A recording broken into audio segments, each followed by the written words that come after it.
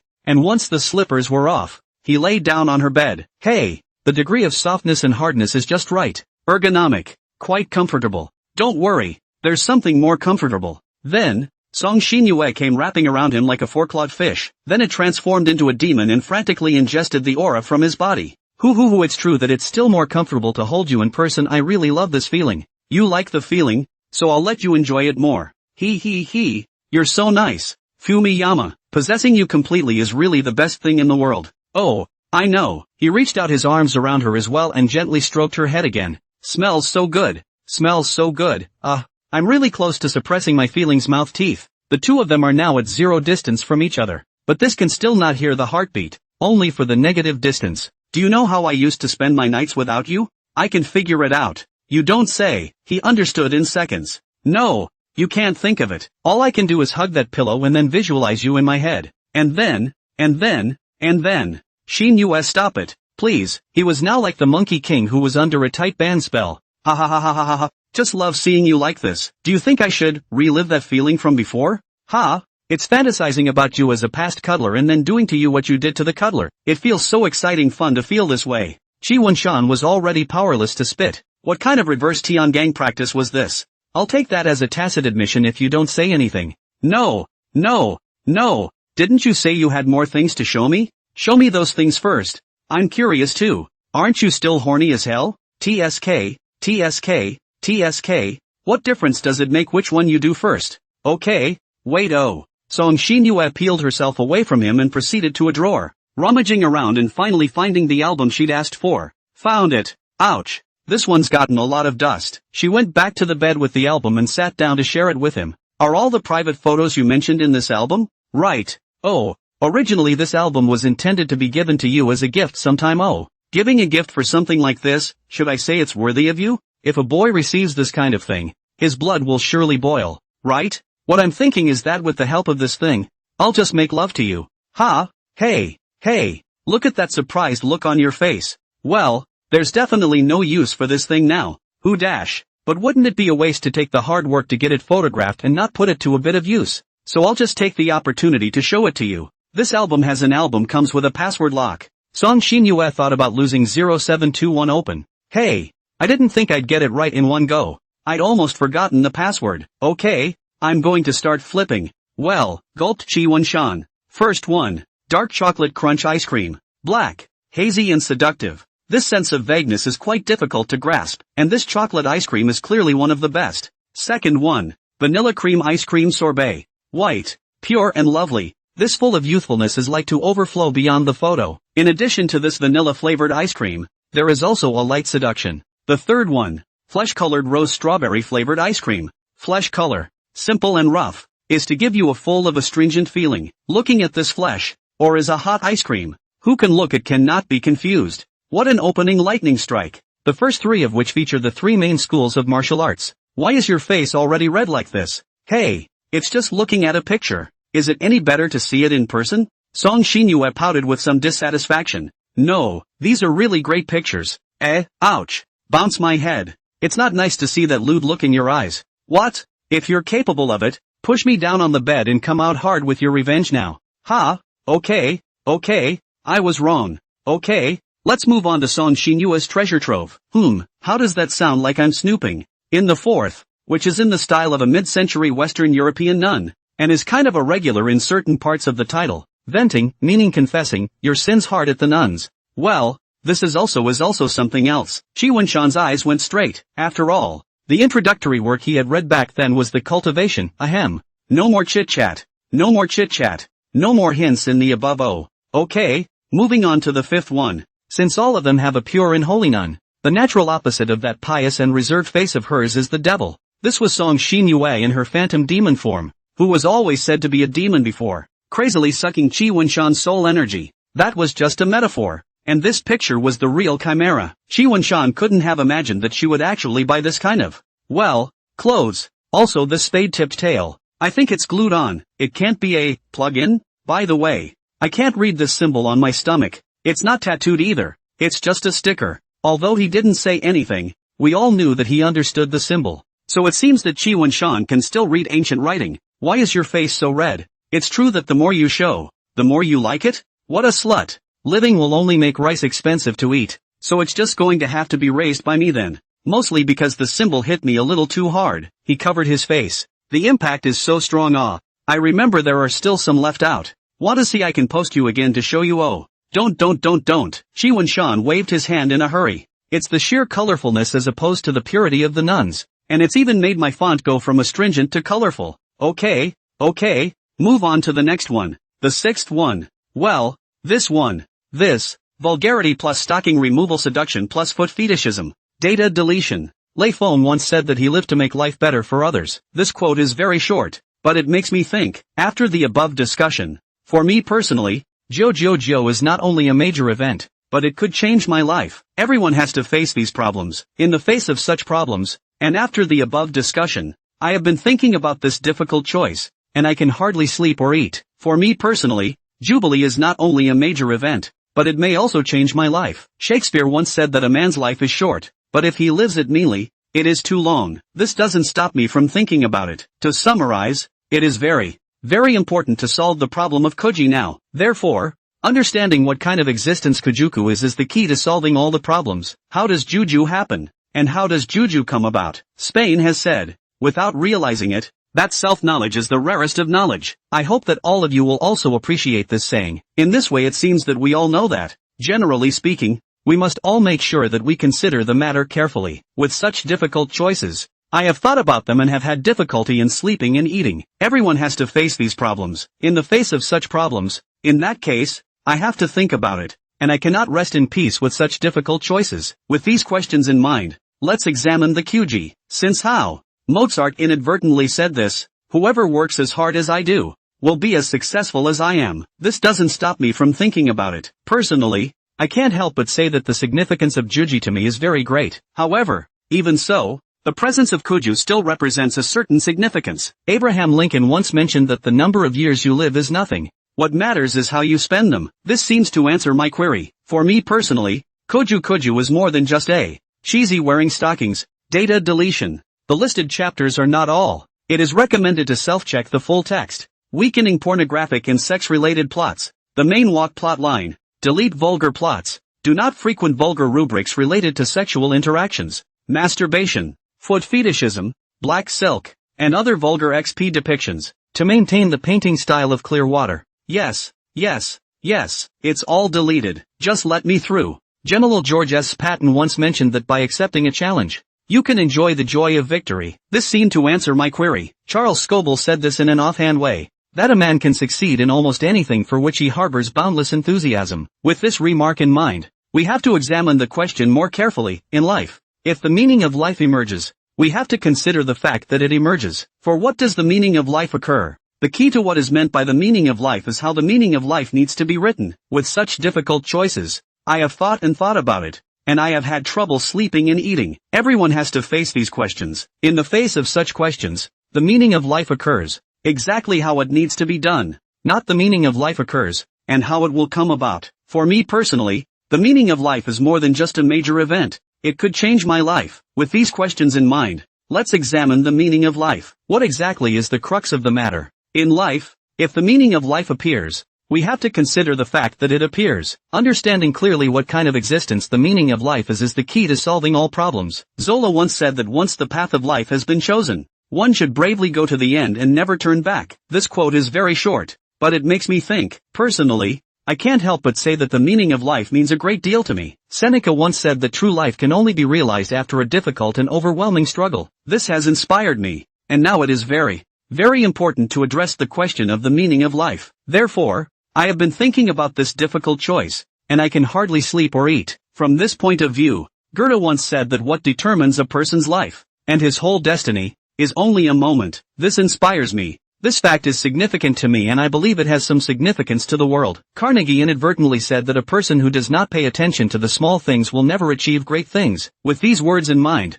we must also look more carefully at the question of how the meaning of life should be realized. Descartes said a philosophical saying, "Reading all good books is to talk to many noble people." I hope that you too can appreciate this saying. With these questions in mind, let us examine the meaning of life. In my opinion, what is the point of the question? And it's not all that important. But the more important question is, as Rousseau said offhandedly, that it's a great sin to waste time. I hope you can also appreciate this saying. Shakespeare once said that a man's life is short, but it is too long if he lives it in a despicable manner. I hope you all can also appreciate this saying. What exactly is required to make the meaning of life happen? And how does the meaning of not living come about? Everyone has to face these questions. In facing such questions, if the meaning of life occurs, we have to consider the fact that it occurs. Understanding clearly what kind of existence the meaning of life really is the key to solving all problems. However, even so, the emergence of the meaning of life still represents a certain significance. Goethe said, without realizing it, that what determines a man's life,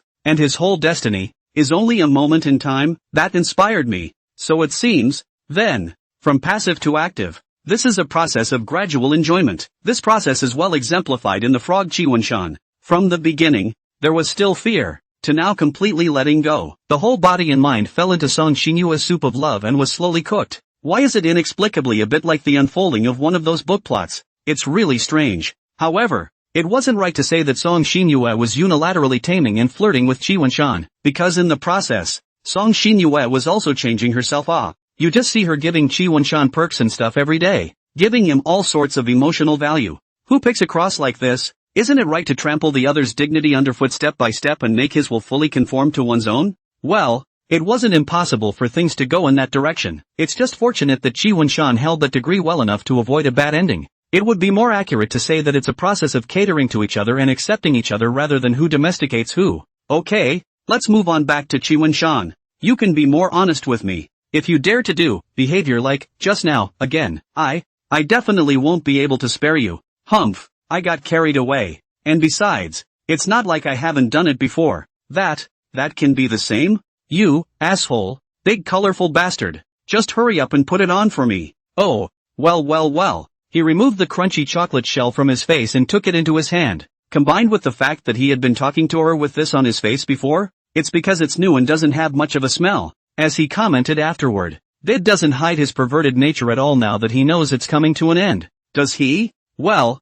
just put aside whether it's perverted or not or whatever for now. Chiwenshan aimed the entrance of the black silk at her feet. The higher you go, the finer and slower your movements become, and you're almost to the point where you're beating back the heel. Chiwenshan was more and more careful at this time. After all, if one is not careful, this chapter may not pass. Well, it was finally the end of the line, and he was relieved that this task was complete. Next it's time to inject the soul. It's like playing with a rubber band, tensing it up and then letting go at once. Hitting your body will hurt. Ditto for black silk. The soul of the finished wear is the pop. Hiss sis. What for? Bouncing me? It hurts. Big bad guy. Song Xinyue made the Wenshan excitement fist to frantically retaliate against him. Didn't hold back. Don't fight. Wrong. He tried to beg for mercy. Phew, you really can be exasperating. Having had enough of the beating, she crossed her arms again. Well, that's all worn out too. So how's it going? Give me some reviews. Beautiful. Pretty. Full of sexual tension. Look at my mouth if you don't believe me.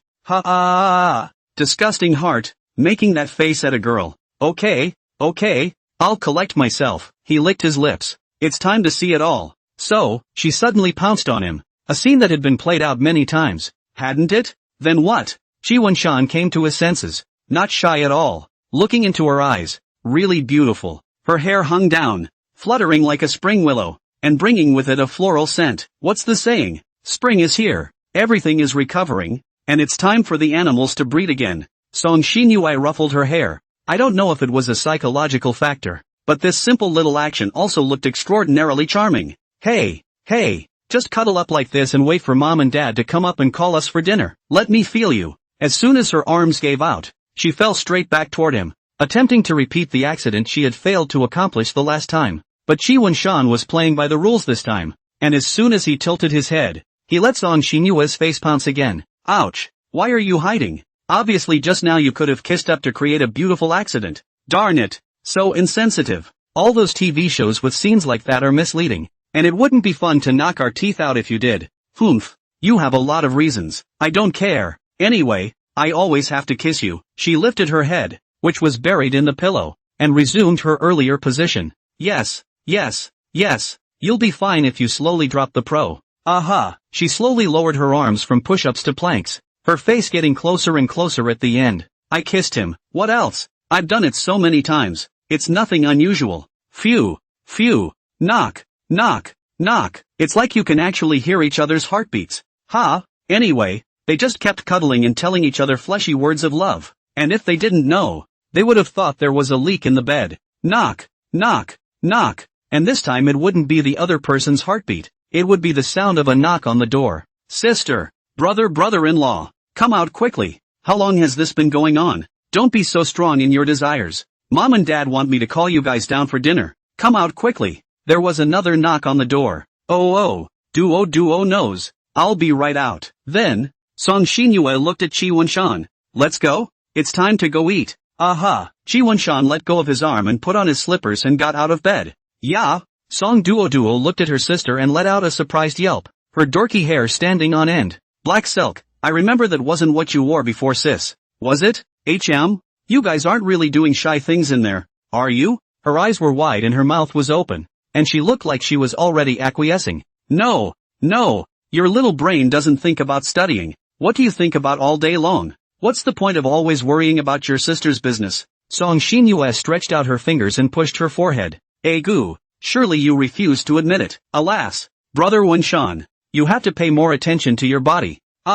You must eat more in a while and replenish your strength. Hey, sister, don't tickle me. Wrong. Song Duo, who had been subjected to Song Xinyue's justice muslin, grayed out and ran away. Phew, Song Duo, this little brat. What a pain in the ass. Well, ditto. But she's right. You'll have to eat a lot tonight to replenish your body's energy before you do. There's something else I want to show you when the night is over. What is it? Chi Wen-shan was a bit curious. Not telling you. She nudged his lips, sounding like it wasn't a good thing.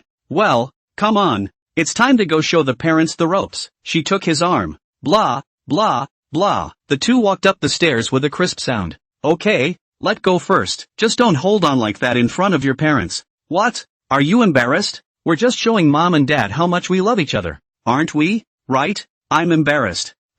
Parents are meeting each other and you're embarrassed. Get over it. Just let go. When they came to the dining table, it was really a happy place. The elders were smiling and looking at the two of them, and it seemed as if they were having a good conversation. And the aromatic meal on this table. This is something that makes people drool just as much as Song Xinyue's private photos. Come, Xinyue Shiochi, you two sit down. Tonight you have to eat well. This is all family from now on. Mother Song warmly entertained. Well, said Chi Wen-shan and Song Xinyue as they sat down next to each other. Song Xinyue smiled and gestured at the elders, then proceeded to look at Chi Wen-shan with a tilt of her head and a wink. Chi Wen-shan was puzzled. The gazes of the elders were directed at the two. Most of the emotions contained were kind and warm. As for the small portion of negative emotions is also inevitable. You tell me, a certain heavy daughter controller. But compared to the look in Song Xinyue's eyes on her birthday last time, it was already much more restrained. He also figured out his daughter liked to let her. Anyway, used to want the stars are picked to her. The same as to ask for things. This is no different. Right. However, Chi Wen-shan still had goosebumps after receiving his sight. He felt a little uncomfortable, and the belly of his foot couldn't help but buckle against the floor. It's not that the elders are not well entertained, but this feeling of being surrounded by enthusiasm is just like a pinch of sweat. It's like not doing well on your final exams, and the relatives who come to your house on New Year's Day talk about studying. The two kids are still shy. Dad, shouldn't you say something? Mother Song poked Father Song with her elbow. Me? What can I say? Anyway, Xiao Qi, you just treat my Xinu well. You can't let her suffer a little bit. Yes. Uncle, I'm sure I'll do it. That bottle of white. 20 years of good wine. Today you have to drink with me. If you don't get drunk you won't be allowed to leave. Must be Song father inside. In fact, is also a little depressed. After all, from their own realization, to today are going to drink the wedding wine. A year is not yet right? This process is also too fast, right? But his own daughter and has been petulant, pleading him to the engagement first, saying that marriage is not in a hurry. The engagement first, so that friends and family know. He will be more unable to leave her, and her sense of security will be deeper. Honestly, would Father Song have ever thought of just locking Chi Wen-shan up at home and calling it a day? After all, it would be simpler and less troublesome. He originally did not want to do much, but he really cannot argue with his daughter. Plus that ring makes him a few more points of recognition of Chi Wen-shan. But the main thing is that when the little cotton-padded girl is pouting, even the gods can't stand up to her. In short, it was a decision to engage. Any more 10,000 reluctance would have to be a blessing to the daughter. What's the point of drinking so much wine? Just 1 or 2 glasses. In-laws, don't listen to him. I'm in a good mood today, so stay out of it. Drink up. A bite of food has not been eaten yet. Just drink. Come on. Everyone move chopsticks.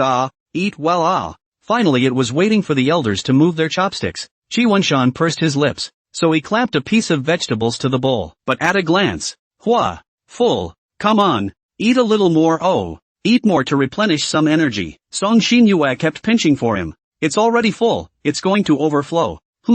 I think this refers to the affection in the act of holding the food. Xinyue, you can just clip it for yourself, no need to give it to mine. Chi Wen-shan clamped the dish, and for a moment, he actually didn't know where to put it. Okay, she gave me so much, I'll give her some too, so he put it in her bowl. Isn't that what you're doing with my food? I don't have anywhere to put it in my bowl. Then why don't we just clip each other? She grinned. Well, said Chi Wen-shan, speechless. Okay, I'll just pinch you a little less. Just eat these in your bowl. Ooh-hoo. Chi Wen-shan began to clean up his bowl. Song Xinyue made a satisfied sound. Brother and sister, you guys are really close. Showing love doesn't avoid people at all, but also in front of me. Song Duo was indignant, gritting her teeth as she looked at the two. Duo is still jealous? Well, sister will give you some food too, right?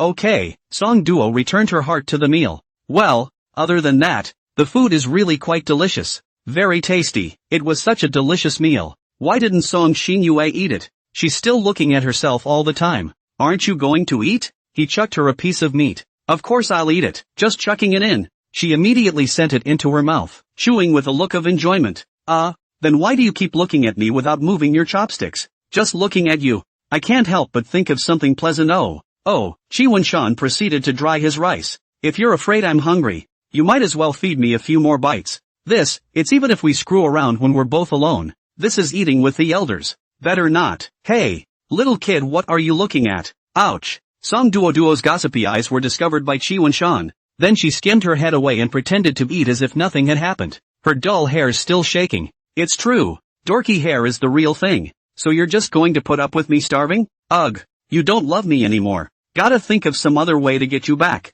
Alright. Feed you. Chi Wen-shan was helpless. Isn't that the end of it? Always talking so much crap. She opened her mouth. Chi Wen-shan glanced at his parents' side. They were eating and chatting vigorously, and were not paying attention to this side. Except for that little one. Forget it. She can look at it. She took it into her mouth. Wow. Song Duo was very excited. We'd brother-in-law, you step up. Just feed my sister's stomach. It's not like I'm feeding you. So what are you getting all worked up about there? Be mean to me. Che, I'll have someone feed me like that sooner or later anyway. Where do you get this climbing for no reason?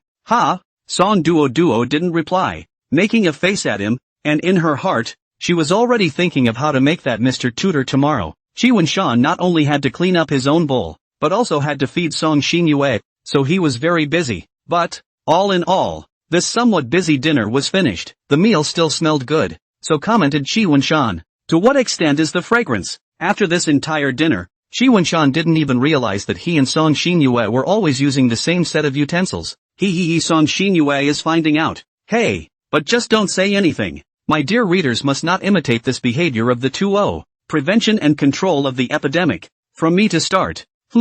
So full. Chi Wen-shan patted his stomach. Satisfied. You're feeding me a little slow. I'm not full yet. Song Xinyue pouted and looked at him. Then why don't you just take 2 more bites? Nasty guy. Song Xinyue pinched his face. However, just pinching his face wasn't going to fill up his stomach, so Song Xinyue planned to look elsewhere to make up for it by the end of the night. It's just a late-night snack, please don't get me wrong. Now that there was little left on the table, it was time for the elders to have an after-dinner natter, which usually lasted a little longer than the meal. Well, the meal has been eaten. It's time to go do something else yet. Song Xinyue looked at Qi Wenshan. Going to do what? He returned a quizzical look. Come on, just come with me and you'll see. Song Xinyue took his hand. No, where to go? The elders are still at the table. Isn't it rude for us to just leave? It's okay, they talk about them. There's something that has to be shown to you, her said very firmly. What the hell? And then she dragged him away. Come on, just come and see, J voice. TSK.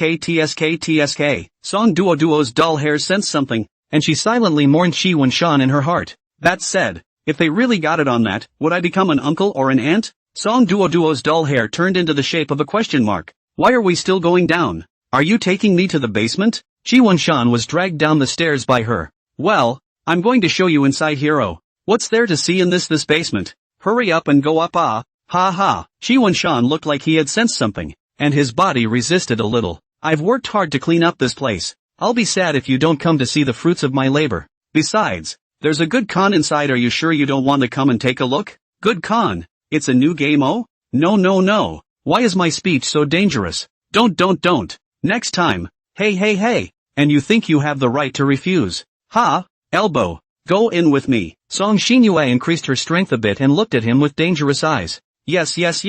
In fact, if he really didn't want to go in, Song Xinyue couldn't drag him in, right? So, it was clearly voluntary. Well, sure. Song Xinyue opened the door, which was dark inside. Then, she made a gesture of invitation. Qi Wenshan looked at her and then inside. What are you still fuming about? Hurry up and get in. It's so dark in there. Don't you care? Just go in. It's not like there's no lights. Okay. Qi Wenshan was ready for this impending fate. He walked in. The only light in the place was the one coming through the doorway. Nothing could be seen inside yet. Also, it seemed like he could smell a smell, but it wasn't that common basement smell. It was weird. He couldn't describe it. Song Xinyue walked in as well, then closed the door. Well, now there wasn't even this little bit of light. Clicked, and unlocked the door. Qi Wenshan's eyes went black. Now he really couldn't reach out and see anything. Hey Song Xinyue couldn't see anything either, but with her dexterous nose, she was still able to smell Qi Wenshan's scent very easily. Now, Song Xinyue hugged him from behind. No light? You turn on a light. Don't talk, close your eyes. It's just the two of us here oh. It's nice to feel each other in silence like this. Ooh. Qi Wenshan stopped speaking. The soft touch from his back, the hot spit, and the thumping heart. I don't know if it's because it's so quiet that I feel this heartbeat. After all, even the sound of breathing is unmistakable now. I love you so much. The words in her head came out uncontrollably. I know. Qi Wenshan simply turned around and embraced her. I love you too. She smelled so good, her heart tickled. Love is strong. Love is in the air. And I don't know how much time is left. We will be together for a long time. And I urge you not to let go of the person in front of you. The dream begins here. The heart returns here. And the Milky Way cannot be separated from the 9 heavens. Ripples, a series of ripples. A series of ripples on the water is used as a metaphor for breathing heavily. Well, it's time for enough cuddling. As cozy as this is, it's time to do something else. Aren't you going to show me here too? There was also the fact that the body was inexplicably hot. When I hugged her before, I hadn't gotten this excited. I accidentally got caught up in it and forgot about everything else. Song Xinyue giggled. She let go of him and proceeded to fumble around in the darkness for the switch from memory. Snap. And finally there was some light. And only a little. Because how do you say the color of this lamp? It's like one of those erotic hotel rooms. The kind of light used to set the mood. The purpose of this kind of light is not for illumination. Still, there's enough light to take a look around the place. So, well, let's have a good tasting. The first is a 1.5 person bed. Why do you call it that? Because it is bigger than a single bed, but smaller than a double bed. This way when 2 people lie on it together, they won't fall off as easily as a single bed. But it's a little more cramped than a double bed. This is the bed that perfectly fits Song Xinyue's heart's desire. Okay, after the bed, let's move on to a little something else. There was no way this would pass muster no matter how much I changed it, so I simply removed it. Knowing that what was on the table was what you all saw in her locker earlier anyway, I've already deleted almost all of the 12 locations you asked for, so let's give me a pass. You've been working hard, and this is my last chapter. These things made Chi Wunshan frown. Ha. She looked at Chi Wunshan with a smirk. Song Xinyue's smile made Chi Wunshan scared and excited. Not a good reaction under these circumstances, is it? Chi Wunshan pursed his lips in fear, and then looked at Song Xinyue, who was holding a small bottle in her hand and filling it with some liquid. I don't know if it's because of the lighting, but looking at the color of the liquid, it looks like it's pink. Okay, forget about those things for now. We can't use them yet. Here, drink this first. What is this thing again? Oh, medicine, Song Xinyue said unapologetically. I still have stamina medicine, hearing water and other medicines here for you. Oh, what are you preparing so much for? Chi Wunshan is afraid. I am afraid that I will be drained tonight. This small dark room should not come in.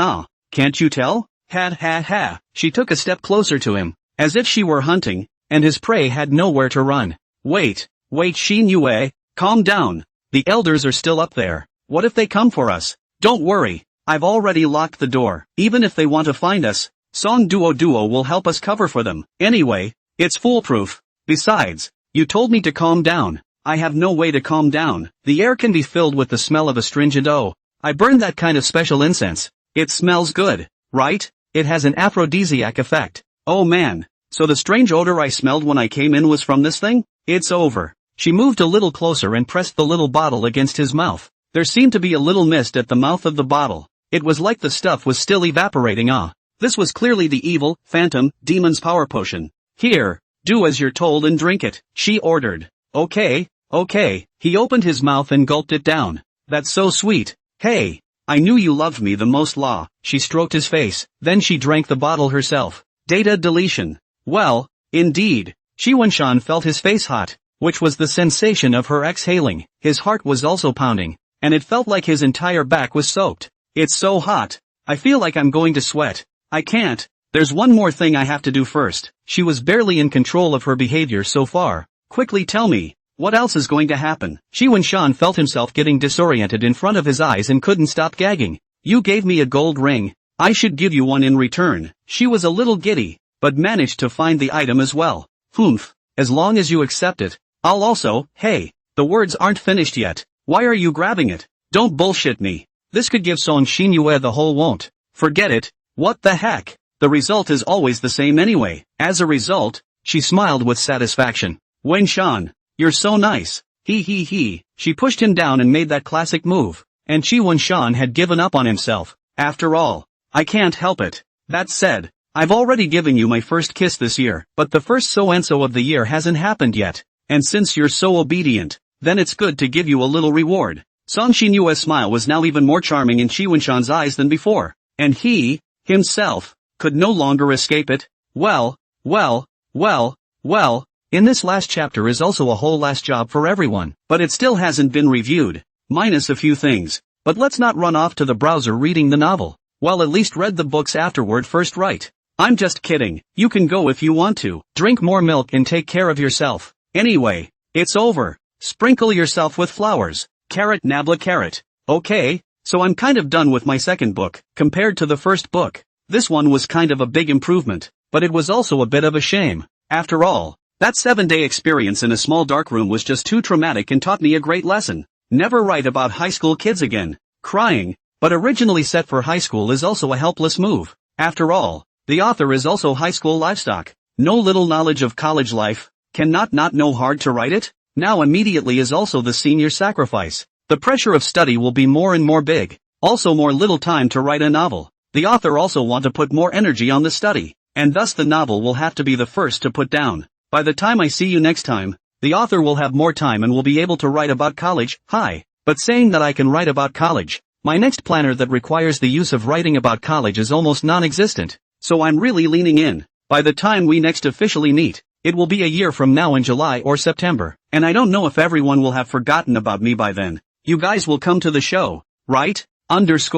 Here's a side note for you readers to report on what I'm working on next. At the moment, there are a total of 4 books that I plan to write, and the next book is still a practice book, followed by working on my online writing skills. Then the last 3 books are the ones I'm more optimistic about, and I think the stories are better and more interesting. A sweet knife, a knife, and then there will be no spoilers here for the 3 books. to keep you in suspense and reveal the next book after each one is written. So then, for my next book, I decided it would be a collection of sickly short stories. Well, this name doesn't feel very official to me, so I'm definitely going to change it. Readers, please give me your feedback if you have any suggestions after hearing the introduction. My plan for this book is to include a variety of short, sickly stories, 4 or 5 chapters for the short ones, and 30 or 40 chapters for the long ones. Don't think you can get enough of a sickly girl? There's a variety of genres in here. Take your pick. Although I can't tell the difference myself, I guess. Think there's too much crap to get through? This book is straight to the point. Nah. So that when you open this book, the heart moment to beat non-stop. Oh. Think some sickly girl is so brutal that she's turning into a pervert? But want her to be a bit perverted? This book has both good and bad endings. And there's definitely something for your taste. Want to see a lot of sickly killings? Yes, there is. Bloodshed. And of course the male lead is killed. Want to see a single sick girl controlled to death? Yes. Even if she dies in 9 lifetimes, she can't leave her. Ahem. Well, that's enough self-promotion for now. After all I can do with the final result that comes out is make sure it doesn't suck, and then strive to write it as well as I can upstream. The quality of each of the short stories in there may also vary. I also ask readers not to hold too much expectation. I am also afraid that if the gap is too big, it will break your heart. But I'll keep trying and doing my best to write well. During my senior year of high school, I'll be writing much less frequently. But certainly not at all. There will be occasional moments where I'll take the time to write a little bit about the next book in my notebook as a future depository. Sometimes I also come to write an extra of the book, because there's still a little something I want to write, but I can't catch up with time, so I'll just put it in the extras and write a little bit. No, why do I sound so strange? Write sickly writing to write. I am now far away from my high school. I do not know what to say.